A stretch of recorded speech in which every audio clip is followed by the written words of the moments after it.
Halo bro.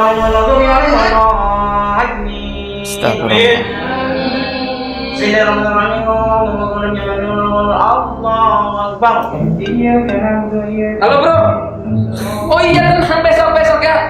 DM-nya, ia mengira bahwa konten itu nantinya akan menjadi edukasi atau akan menjadi tontonan yang menarik, mendapatkan banyak perhatian, banyak views, padahal sebenarnya orang-orang yang melihat itu malah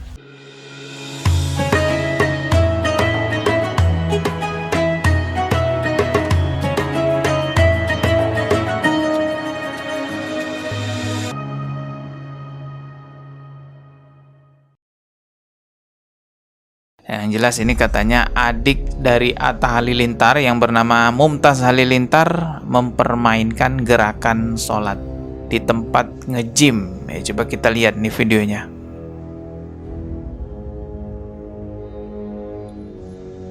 Ya, itu kelihatan banget sih.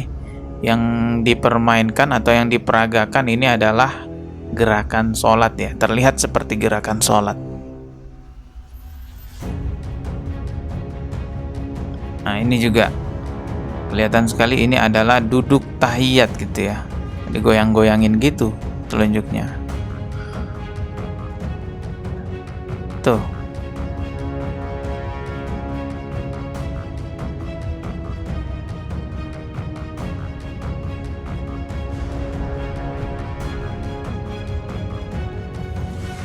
Kita putarkan sekali lagi ya, tanpa saya skip.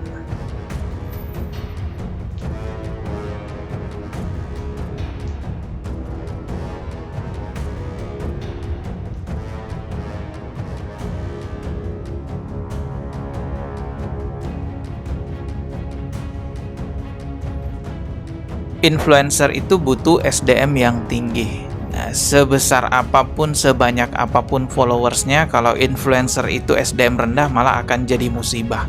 Sama seperti Willy Salim yang niatnya masak besar di Palembang ya, masak rendang, tapi berujung dianggap sebagai pelecehan terhadap warga Palembang. Begitupun juga Mumtaz Halilintar ini, karena kebodohannya ya, karena kerendahan SDM-nya, ia mengira bahwa konten itu nantinya akan menjadi edukasi atau akan menjadi tontonan yang menarik, mendapatkan banyak perhatian, banyak views, padahal sebenarnya orang-orang yang melihat itu malah sakit hati karena menganggap sholat dihinakan seperti itu. Saking bodohnya ya, maaf nih ya, saya harus belak-belakan ngomong, ini masalah sholat bukan main-main ya. Saking bodohnya Mumtaz Halilintar sekedar menganalisa apakah perbuatannya itu penistaan agama atau bukan, nggak bisa dia.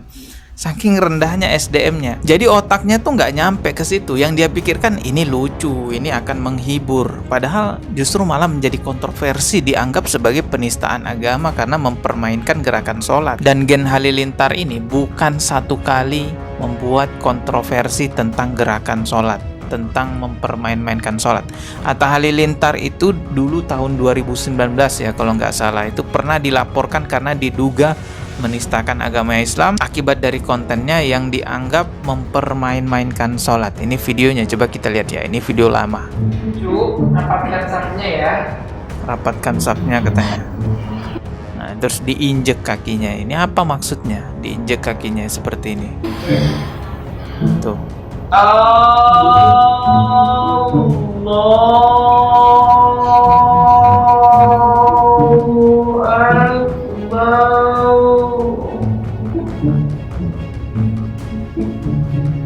Bismillah. A few moments later. Alhamdulillah. Surah Al-Fatihah dibuat-buat seperti itu. Rabbil alamin.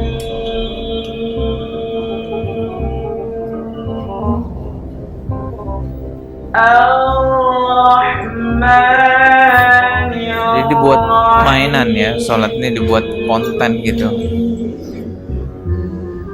2 hours later. Jadi ini mereka memparodikan sholat. Ini katanya sholat lama gitu ya. Oke, saya percepat aja ke bagian yang ini. Kita lihat ini.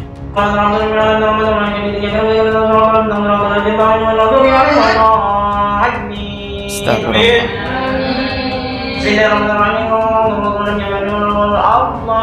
Akbar. Allahu Akbar. Allahu Akbar. Allahu Akbar. Ya intinya mereka memparodikan tentang sholat gitulah. Dan di sini yang paling parah nih, coba lihat ya. مالك يوم الدين إياك نعبد وإياك نستعين اهدنا الصراط المستقيم بسم الله الرحمن الرحيم قل هو الله أحد الله الصمد لم يلد ولم يكن له كفوا أحد الله أكبر الله أكبر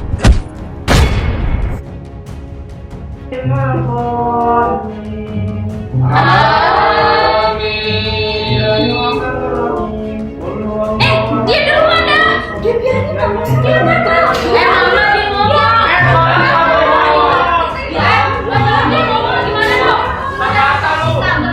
Astagfirullahaladzim.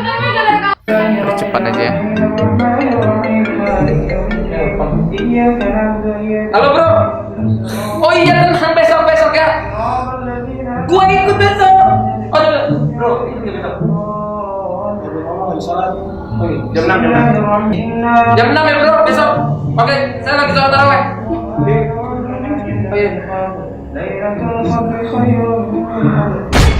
Jadi memang udah lama ya, sejak tahun 2019 yang lalu keluarga Halilintar ini viral karena dianggap menistakan agama Islam, mempermainkan sholat. Dan sekarang kembali lagi terulang. Seandainya dulu 2019 yang lalu Atta Halilintar dihukum dengan setegas-tegasnya, mungkin adiknya nggak akan ngulangi lagi seperti yang sekarang. Karena dulu nggak dihukum ya nggak ada efek jerah. Memang ya di negara kita jangan berharap hukum lah, apalagi yang dihukum itu adalah orang kaya yang nggak mungkin. Padahal kalau pakai hukum Islam, waduh, udah habis lah itu ya. Di antara pembatal keislaman yang umumnya ulama tidak berbeda pandangan, yaitu salah satunya mencandakan agama. Tentang pembatal keislaman, ulama sepakat tidak ada perbedaan pendapat.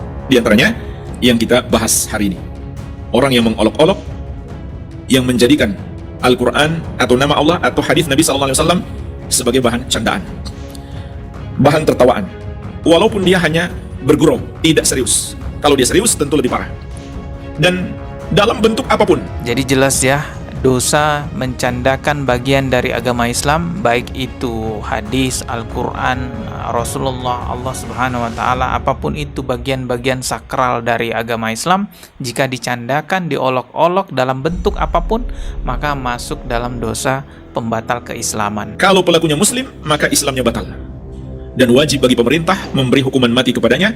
Disepakati ulama, tidak ada perbedaan pendapat. Kalau pelakunya kafir, juga dihukum mati.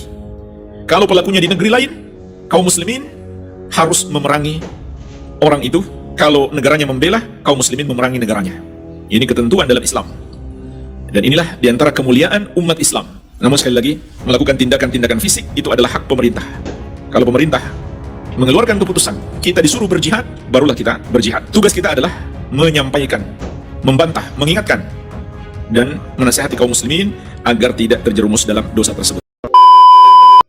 Nah, kontroversi yang melibatkan keluarga Gen Halilintar terkait mempermainkan gerakan salat telah menimbulkan reaksi keras dari publik dan tokoh agama menjadi viral di media sosial. Dalam video tersebut, Muntas terlihat melakukan gerakan yang menyerupai takbiratul ihram, rukuk, sujud, dan tasyahud, sambil menggunakan alat-alat gym seperti tali elastis dan barbel. Ia juga mengenakan peci hitam yang biasanya dipakai saat salat. Tindakan ini menuai kecaman dari berbagai pihak. Banyak netizen menilai bahwa penggunaan gerakan salat dalam konteks olahraga dianggap tidak menghormati kesakralan ibadah umat Islam. Beberapa komentar menyebut aksi tersebut sebagai bentuk penistaan agama dan meminta pihak berwenang, seperti Kementerian Agama dan Majelis Ulama Indonesia (MUI) untuk mengambil tindakan. Hingga saat ini, Muntas Halilintar maupun anggota keluarga Gen Halilintar lainnya belum memberikan klarifikasi atau pernyataan resmi terkait video yang viral tersebut. Dalam konteks ini, penting untuk menghormati nilai-nilai keagamaan dan menjaga kesucian ritual ibadah. Sebagai publik figur, anggota Gen Halilintar memiliki tanggung jawab moral untuk memberikan contoh yang baik dan sensitif terhadap nilai-nilai keagamaan dalam setiap konten yang mereka bagikan. Nah, semuanya itulah pembahasan kali ini. Semoga apa yang disampaikan bisa memberikan kita manfaat dan pelajaran baru untuk kita semua. Jangan lupa untuk like, comment, and subscribe supaya kalian tidak ketinggalan info terbaru dari Dakwah Official. Sekian video kali ini, sampai jumpa di video berikutnya. Wassalamualaikum warahmatullahi wabarakatuh.